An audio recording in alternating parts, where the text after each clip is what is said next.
So, of course, you will have seen that all across the country, in all the cities, there is Paint the Town Black pretty much plastered everywhere. It's for Arthur's Day, and our first act who's joined us very nicely is Example. Welcome. Hello. How are you today? In good form? I'm good. I just got off the plane actually, and it was a lovely cup of tea on the plane. So And how's the summer gone for you so far? There's a lot of, obviously, were you doing many gigs and festivals, or I know you were in Australia for a bit as well, weren't you? I've been everywhere. I've been Australia, America, Asia. This summer actually hasn't been. It's been great for me in some respects. I've done like 50 gigs. I've done more gigs than most other people I know. I've done about 65 flights, but I had to cancel a load of gigs at the end of the summer. I cancelled 8 shows because I injured my Achilles. Okay, and how is it now? Is it I'll be alright for the gig in Dublin, but the secret gig that we don't know where it is? Shh. It's I can't bounce around as much as I like to, but I'm on my way to recovery. I'm having physio nearly every day and doing all sorts of weird stretches, putting my legs in places I never knew they would fit. Bit of yoga type thing, yeah? Yeah, that sort of thing. So can you tell us about the new album anyway, The Evolution of Man? That's going to be out in November, I think it is here. Yeah, it's November the 18th in the UK, and you usually get it early in Dublin, in Ireland. I think because our releases are on different days, like, you know, because Yours is this like Fridays. we're Friday for new releases, and you're Monday, I think, in the UK, aren't you? So we You'll might. be November the 15th. Yeah, I think that's right. I know it's too early for my maths now. Yes. So can you tell us about? I know this. You've got some great producers on it as well. I've seen so far. You've got Benga and Data Life, and I saw Zane Lowe mentioned. I didn't know he produced. Or Yeah, he's just sort of like, he's having an Indian summer. He's kind of just come into production late in life, even though he's been into it, and he's producing for a lot of big names now. I think my release is his first official. But the album's it's a lot more grown up than my last 3. It's quite deep, it's quite epic.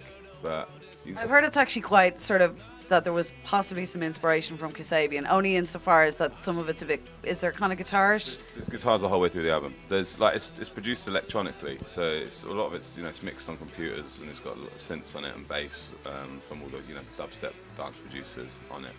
But live guitar on every track. Graham Coxon from Blur's played on 4 songs. And it's kind of just been inspired by rock, grunge, and metal. And people may think that's weird, having heard, Kickstarts or Chains the Way You Kiss Me, but I've always, even though those songs are totally electronic, I've always tried to write with a rock head on. I treat my vocals more like a rock vocal than a pop vocal. And I suppose, like, with any stuff that you do over time, you need to kind of evolve and change just to keep yourself interested. Because the first time I actually heard anything from you, I remember getting a CD single in I think it was 2007. I hadn't heard of you at the time, and I put the CD into the player, and it was So Many Roads. Oh wow, yeah. Which sampled the Carpenters. Which I have to say, I probably shouldn't admit it on camera, but a bit of a guilty pleasure. The Carpenters remind me of childhood going to school. We had like the album on constantly. And I remember when I heard the sample thinking, wow. And people were sort of mixed about it. Some people saying, oh, I don't know, with the Carpenters. And People thought I ruined it for them, but I think that's old people who say that, isn't it? yeah. Older people I find tend to go, oh, they ruined that. But I actually just thought it was. So few people remember that, but I mean that's why I've just had to change, like, because before that album came out in 2007, I'd been making music already for like 5 years, mainly hip hop, all samples. I didn't sing back then. I didn't write my own choruses. I just sampled choruses. And I was already bored with hip hop by the time that album came out because I'd had 5 years of it. So the second album I wanted to go a bit more electronic, electro pop, and I got bored of that. So the third album I went a bit more dubstep, trance, and then I'm bored of that. So I'm making like a rock album now. And the 5th album, I've already got the song titles for the 5th album because I never stop. My brain's so overactive. I'm constantly thinking about the next move.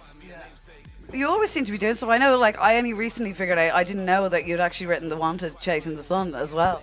There's a lot of songs which have charted, which I'm not going to start reading them off because I don't want to take anything away from those artists.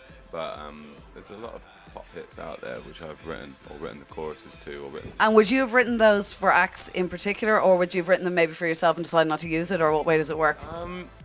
It's weird, like major labels come to me as that sort of a DIY man, like they come to me and say, like, we've got this song and we sort of like bits of it, but we don't like this, so I rewrite it really quickly and I change the words or I change the melody slightly.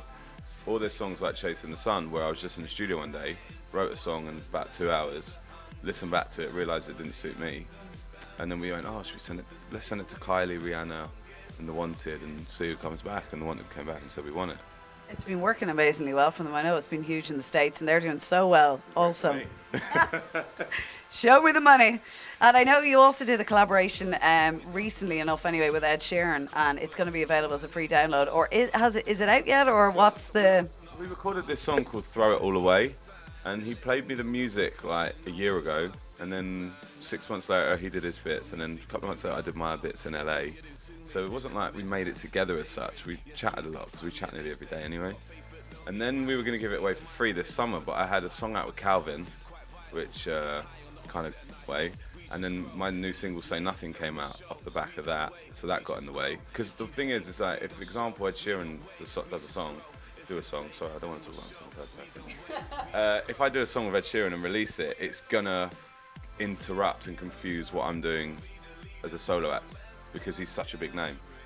So we decided to hold it back. So you've got to wait till neither of you have any singles out. Yeah, because, you know, if we put a song out, even if we give it away free download, every radio station is going to play it, because they're going to be like, oh, example, Ed Sheeran has done a song, and then that's going to take the attention off his album or my album. So it's all about timing. You can keep that in the pipeline when you both want to take a holiday, perhaps. Take a few months off and go, here, now we'll throw that single out and then we'll be fine. Me and him are so busy, it's probably going to come out when we're 50, I don't know. Yeah, you don't strike me as a holiday type person now. I wish I've got all of January off. Oh, well, that's nice. Something to look forward to. Nice of them to give me January off. Very kind. So anyway, just to finally, really, I just got an email this morning to confirm that you're going to be playing the O2 in February. Yeah, they announced that this morning. I'm playing Dublin O2 Arena, 21st of Feb, and I think the tickets are on sale October the 5th, next Friday. Lovely. And you're going to be playing Benga supporting as well, is he? Benga live, yeah, he's doing every day on my tour, and we've still got to announce we've got two really exciting support acts that I've got to announce, but the tickets are flying out already for the ones we've announced, so I'm going to announce the new support acts as a special treat once everyone's got their tickets, and they'll be like... So that's a hint to everyone to get your tickets now. I like it. I do like it. Excited kid or mum? That's example excited. Hopefully you're going to be like that tomorrow night, I would imagine, ahead of your gig. Are you? Well, seeing as you've actually got to mind your ankle, you could definitely do a bit of that. The good thing is the venue is so small, which is the whole point of this, you know, bringing it back to basics. Hint, hint.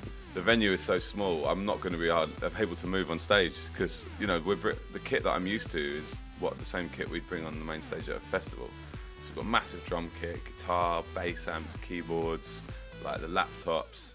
I'm pretty worried there's going to be beer flying, Guinness all over. Maybe we could have a word with the boys at Westlife. They might lend you one of their stools that you could sit on. I don't know if I'll be asking for Westlife stools.